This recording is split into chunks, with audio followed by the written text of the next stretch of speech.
Every 9 seconds, a woman is abused in the U.S., and every day, 3 women are murdered by their husbands or boyfriends. But what happens the moment a seemingly loving husband suddenly snaps? Take a look. I met Steve 2 years ago. He treated me like a princess. After being married about 9 months, there was a lot of jealousy. I'm in the medical field doing nursing. He didn't want me to see male patients, and that's when I knew I was in trouble. Brandi Smith was in Memphis a month ago when she says her husband attacked her with her 2 kids watching. Then came the night of my daughter's 21st birthday. He was very drunk. He got very obnoxious. At that point, we were all trying to get him to leave. Steve was sitting in the car waiting for me to bring his cell phone. I went around the driver's side. That's when he reached up and grabbed my shirt. I heard him press on the gas a little bit. And he floored the car and took off. He had her by the shirt, dragging her 500 feet in front of me. I look up and I see my daughter running after me. And he kept going until I couldn't see her anymore. I just fell to my knees, screaming and crying. He stopped really quick and he threw me in the passenger side. He just floored it. He just started beating me as he's driving. All of a sudden, we hit a tree. He took me in the front of the car and he threw me on the ground. And he got on top of me and he just started banging my head on the concrete. I heard an ambulance. I guess Steve realized that he wasn't gonna be able to kill me, so he tried to pull my eye out. A guy was on top of him at that point. They got him off of me.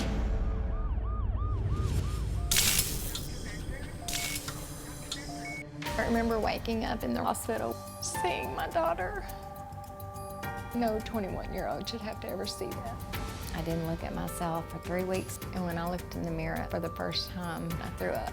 I honestly felt like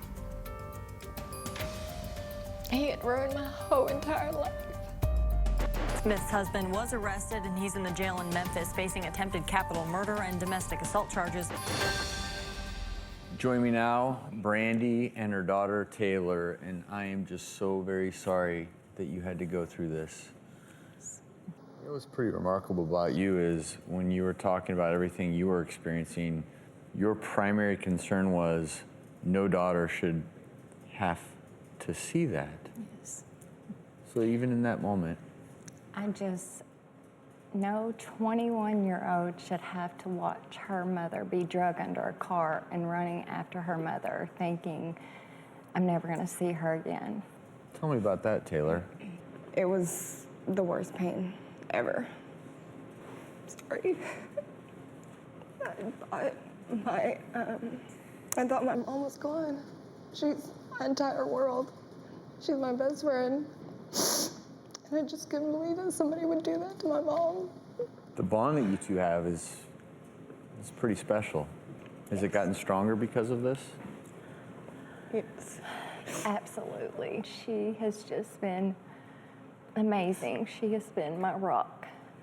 How did the two of you emotionally deal with the fact that this was done by someone that is supposed to protect you? I feel very guilty because I'm the parent and I'm supposed to protect my kids. And I brought this man into my world, and so I do still have a lot of guilt because it could have been a lot worse.